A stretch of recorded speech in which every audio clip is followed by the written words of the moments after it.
Look at them all schooling. And here they go. They're gonna go back. They swim around in circles for. They're all together in one circle. Like there isn't any stragglers anywhere else. And then they end up. Now here they go. Now they're gonna. Oh, they're almost gonna break out and go the other way. They're all huddled together. Wow. It's really early morning. I checked on them late last night. It must have been about 2 a.m. or something like that. And they're all doing just fine. And the sun's coming up. And they have just been. I've just been watching them swim back and forth. Wow. The big ones are really beautiful. I mean, all of them are beautiful. I got a lot of stuff to do today. I'm going to put in a jet system, PVC jetting.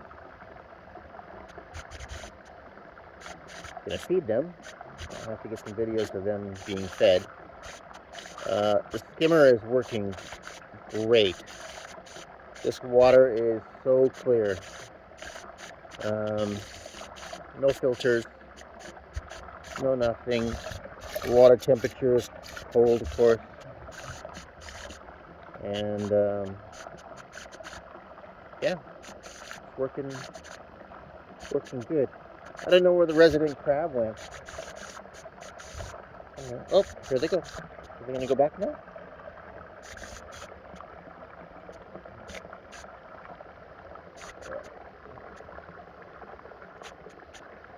Definitely need a polarizer. Okay, now they're gonna get active. I think they're gonna go back.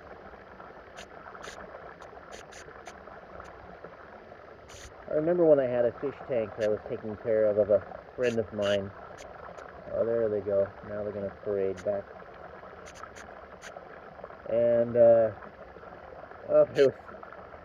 I learned so much about fish just by that little fish tank.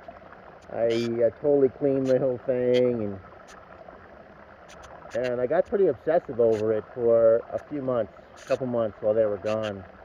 And went out and bought some more fish for it, and started cleaning it and doing all sorts of stuff and making the water just crystal clear. One thing I learned: if the water looks good, you are like 98% there. That's the same thing with jacuzzis as well. And I remember when we were first getting this pond ready, and I'm looking at it and I'm like, it's just not, the water's not clearing the way it needs to clear. And so we pressure washed it and had the kids jump in it for a while, and I wanted to change the pH levels and do a bunch of other sort of stuff. Just throw bodies in there, throw dirt in there, throw bodies in there, and let the water cycle through, and let the skimmer do the skimmer's work and that sort of thing. Don't do anything, just let it cycle through. And sure enough, what happens is when you pump a ton of water into a tank and let it just naturally flow out, the water gets clear. And so kind of what we're dealing with is just a brute force approach to keeping a tank clean, like nature. So for people who don't really understand what my concept was, is I'm interrupting nature slightly. Nature will basically create this creek here. This water comes out naturally. The water that's coming out of over here is coming out naturally from the ground, and it flows naturally into this creek bed. And and it does that all the time, 24 hours a day, 7 days a week. Yeah, there's rain, but this is the natural water that finds its lowest point in the ground, and then it comes out and forms a crystal clear creek. And so what I'm doing is I'm harvesting that through underneath here where I'm standing. I'm harvesting that through some culverts that I created, and I channel that water into a spring box. So inside of this spring box here is a constant inflow of water, and it's drinkable water. It's drinking water. We do the same thing when we're trying to create drinking water out of nothing. So in there's water constantly flowing, and that flow rate is about 1 liter per second. Oh, look at that, now they're going back. So it's about 1 liter per second, 1.5 liters per second, which works out to be about 22,000 gallons a day, somewhere in there, 30,000 gallons, depending on the flow rate. If it rains, it might produce a little bit more. But this water is naturally filtered from the ground, and the cause of the ground temperature is a constant temperature. Oh, there's the crab, right there. He's hanging on. Look. There's the crab. Nice. Nice. Oh, now the school's coming back. I went down to the other end, and now they're... So here is a drain, here, that I put in. There's 2 drains. There's a skimmer, which just takes the surface water off the top, and then there's a drain, which sucks the water off the bottom. And it sucks the water off the bottom basically through gravity. I've balanced out both the skimmer and the drain. So if the skimmer's too high, it'll all go out through the drain. If the skimmer's too low, it'll all go out through the skimmer. So I balance the two in form of the height. So this is how clear the water is normally. So this water is really cold, and it's very clear, as you can see. Now there's little fish that swim in here, and so, oh, what's that? Got some fuzz. And so here's the balanced skimmer.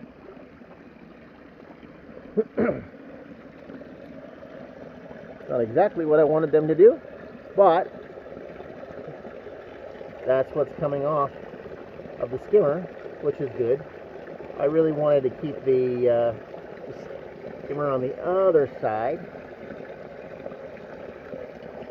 That should be much lower. I didn't quite understand what I was doing or what I wanted to do. Hopefully I won't lose any fish.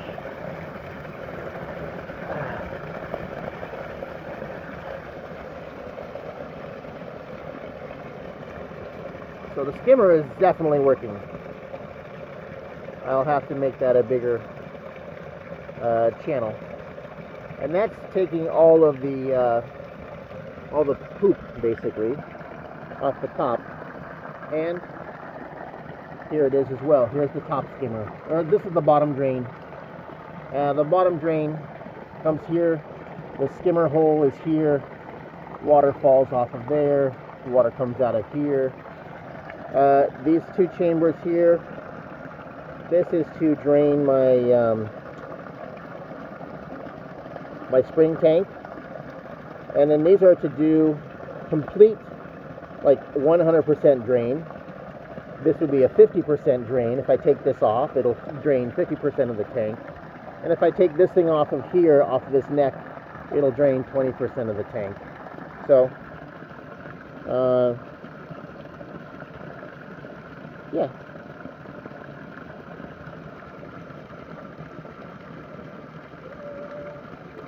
Well, that's good. That's what I wanted to see right there. Okay. Oh, looks like we got some cement going on here. Is this dry? Yes, it's dry.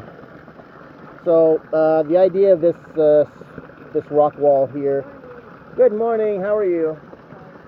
So the idea of this rock wall here is I'm following the natural flow of the water. So during a heavy rain, this is going to come down here, and it's going to hit here, and I'm going to protect this. So this will protect the little eddy. The water doesn't get any higher than that. So I just want to make sure that these pipes here don't get pounded. But that's the water coming out of the system.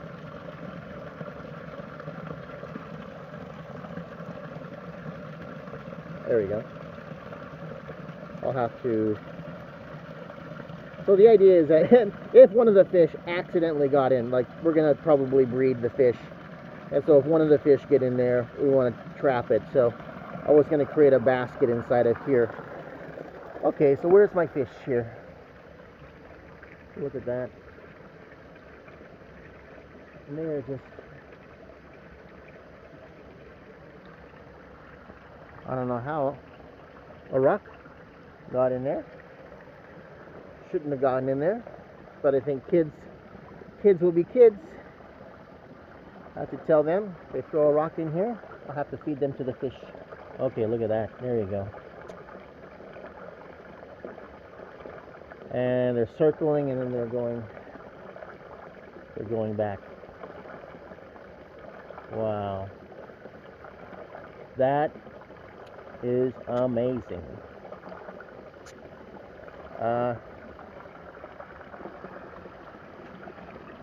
So the construction is what they call hollow block in the Philippines, concrete hollow block. Ooh, look at that. There they are. And they're going back to the other side.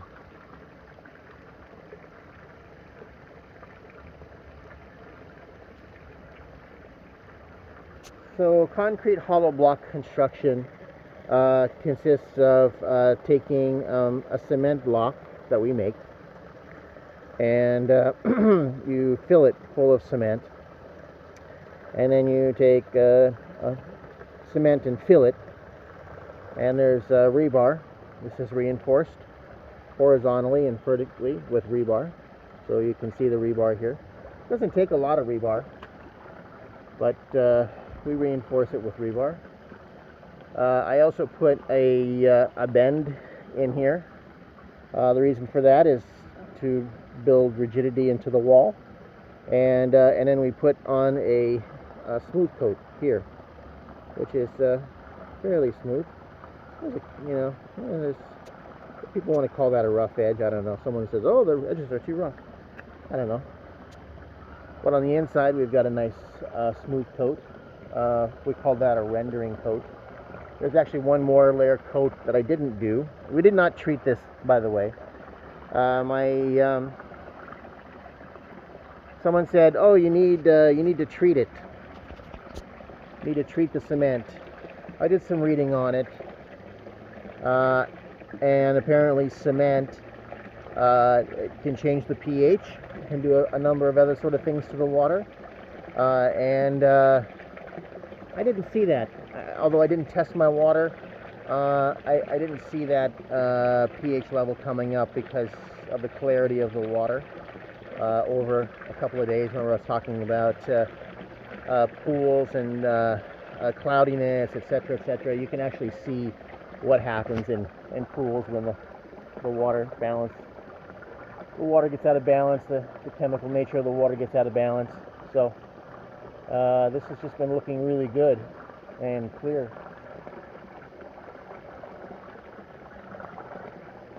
So one of the reasons for that is the amount of water going into the pool.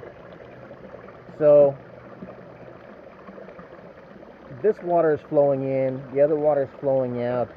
Really what's happening is that this tank is being refreshed 7 times a day, completely emptied and refilled with water, in essence.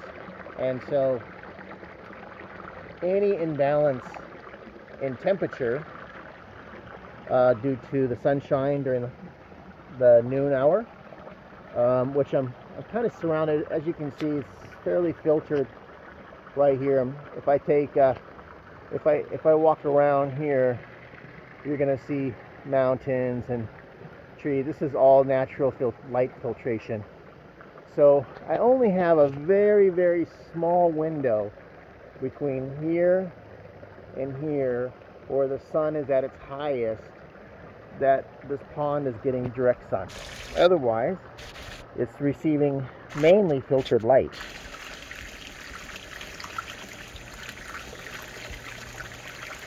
I cannot wait to feed them. And so the temperature is cold. It's always cold. It'll never get too warm. Someone was trying to tell me on a group about temperature, and I'm like, they weren't really using the words that I could understand. So I'm assuming that they mean that the temperature can get thrown off on a pool quite easily. That's not a factor here. So, well, look at that. The water here is always cold. Cold meaning it's maybe 10 to 15 degrees cooler than the ambient temperature. Probably about 68 degrees is my guess. And look at that, they're fast, they're active. And now they're spewing on the other end. Look at that.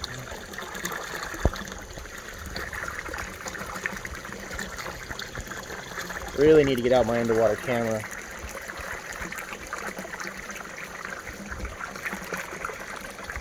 Wow. Okay, that's it. 16 minutes of filming. The first morning after we put the fish in. Here at El Umalufo, we're located in the Philippines. My wife and I are building an eco resort. And oh, look at that. There they are. We're building an eco resort in the jungle. We've got little bamboo cabins to stay in and tons of places to hike and ride motorcycles and enjoy traditional native foods, Filipino foods.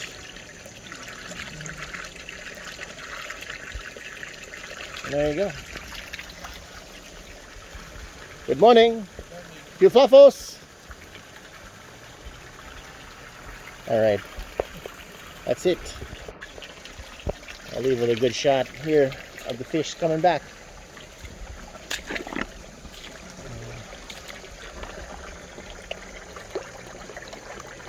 Oh, I cannot wait to feed them. I'll have to feed them a little bit later. Wow. Oh, so fast. There's the big ones right there. The budget. Talking about budget. I'm at $734 for everything, not including the fish.